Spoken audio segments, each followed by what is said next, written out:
Statue of unity ખાતેથી સાપુતારા સુધી જે ગ્રીન કોરિડોર બનાવવાની વાત ચાલી રહી છે તેની સામે હવે આદિવાસી સમાજમાં નારાજગી જોવા મળી રહી છે.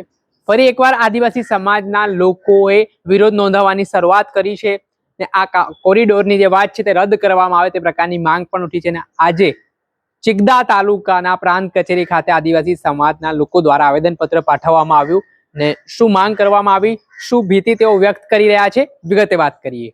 વૈષ્ણવજન તો તેને કહીએ જે પીડ પરાઈ જાનાને રે. નમસ્કાર દર્શક મિત્રો, નવજીવન ન્યૂઝમાં આપનું સ્વાગત છે. હું છું ફૈઝાન. ફરી એકવાર આદિવાસી સમાજ હવે જમીનો મુદ્દે લડી લેવાના મૂડમાં દેખાઈ રહ્યો છે.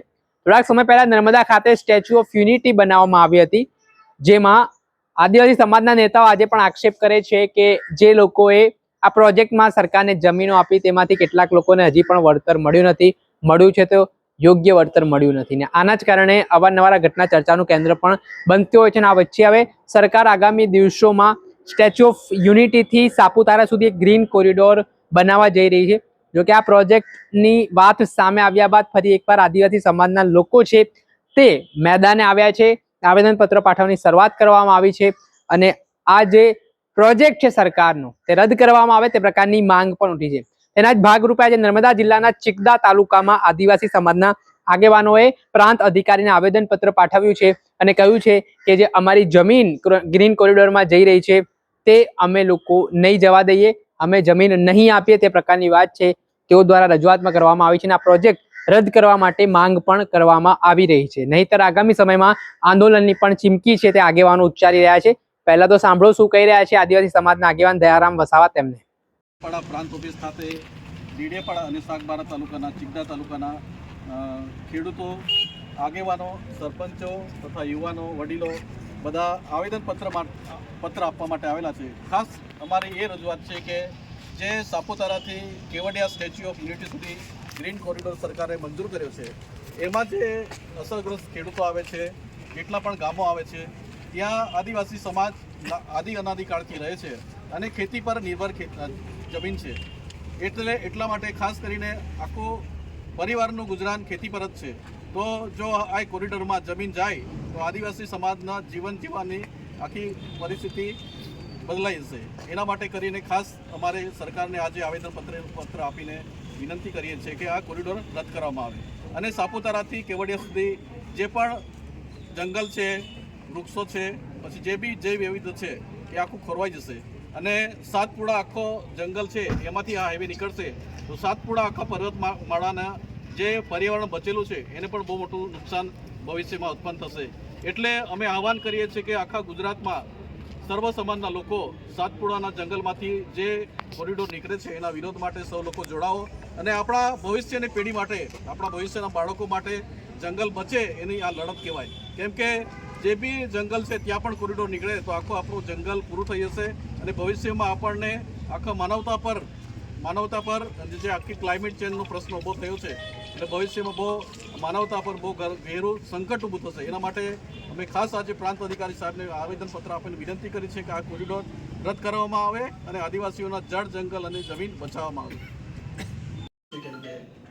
આ તો ઇકો સેન્સિટિવ આગળ સરકારે જાહેર કર્યું છે, એમાં પાછું એ લોકો હાઈવે લાવે તો કંઈ હા અને આદિવાસીઓની જમીન જાય છે.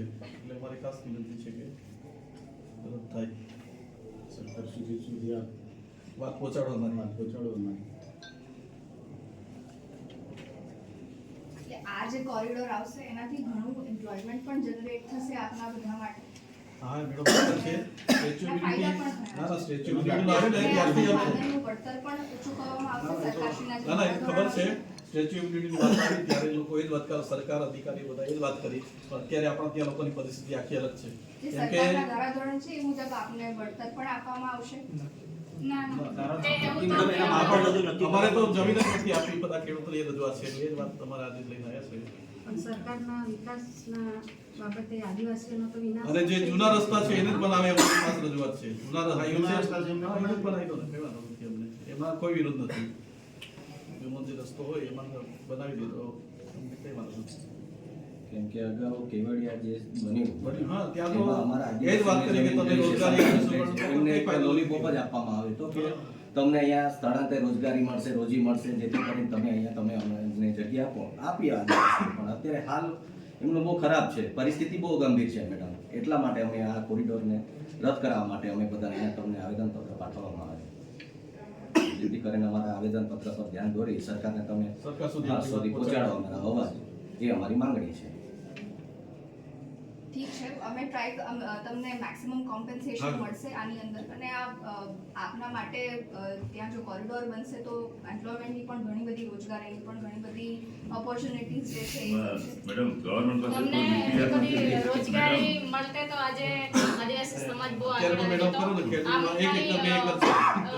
રોજગારીના નામે આદિવાસીની જમીન છીનવાય છે મેડમ. એટલે અમે તમને રિક્વેસ્ટ કરીએ છીએ કે અમને એવું જ અમારી આદિવાસીની જમીન આપીને પછી અમારે દુઃખી થવું એના કરતાં અમને એવી રોજગારી નથી જોઈતી. અને તમને વિનંતી કરીએ છીએ કે તમે આ વાત સરકાર સુધી પહોંચાડો. ઠીક છે, આપનું આવેદનપત્ર સ્વીકારું છું. આપણે સાંભળ્યા હતા આદિવાસી સમાજના આગેવાન દયારામ વસાવા. તેમનું નિવેદન સામે આવ્યું છે. આજે જે પ્રાંત કચેરીએ તેમને રજૂઆત કરી છે અને આ ગ્રીન કોરિડોર સામે હવે જે રીતે એક માહોલ બનતો દેખાઈ રહ્યો છે, આદિવાસી સમાજના જે લોકો છે, જેમની જમીનો છે, તેમને એક ભીતિ સેવાઈ રહી છે કે તેમની જમીન છે તે કપાતમાં જઈ શકે છે.